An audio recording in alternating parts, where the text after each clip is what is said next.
And News Channel 3 continues our investigation of a war between the Church of Scientology and a group of protesters. Tonight, a look at the church's confidential security protections. It's a story you'll only see right here on News Channel 3. Now, from the desert's news leader, Kesq News Channel 3 HD at 11. Hello, I'm John White. And I'm Tamara DeMonte. All this month, News Channel 3 has investigated the war between the Church of Scientology and a group of activists known as Anonymous. In our last investigative segment, a former church manager shared his claims of physical abuse and terrible working conditions inside the church's headquarters in Hemet. Tonight, News Channel 3's Nathan Baca reports on the church's confidential security protections.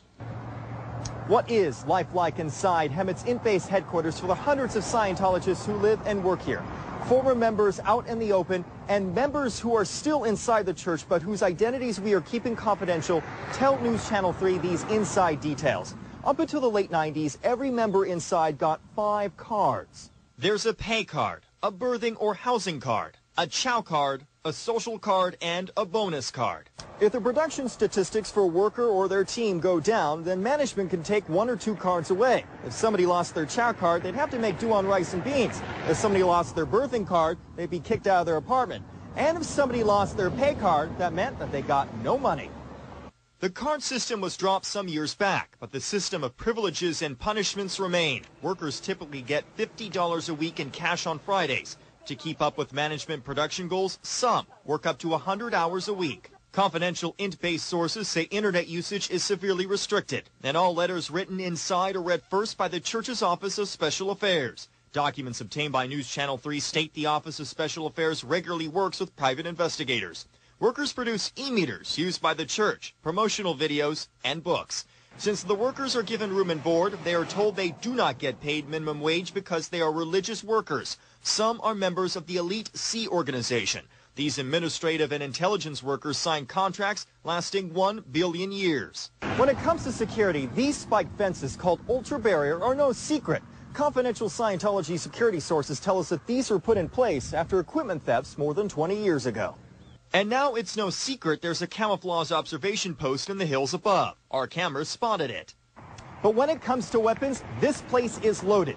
Scientology security sources confidentially tell News Channel 3 that as of a few years ago, this place had 8 12-gauge shotguns, 6 .45 caliber handguns with hollow point bullets, and 1 bolt-action .308 caliber scoped sniper rifle.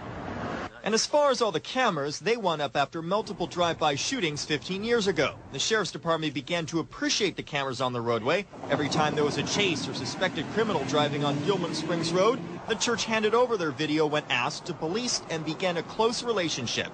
There is actually a 3-way war going on here. There is a group of protesters that regularly gather outside these gates. There is a group of Scientologists who left this place, but who still believe in the religion away from the reach of church administration. And those who remain here do so because they believe they are saving the world. But the question that some are now asking is at what cost? Nathan Baca, News Channel 3 HD, Hemet. And tomorrow night, only on News Channel 3 at 11, another former Scientologist speaks out about her years inside the church, where she held against her will in a Scientology labor camp for 3 years. Her startling account coming up tomorrow night on News Channel 3 at 11.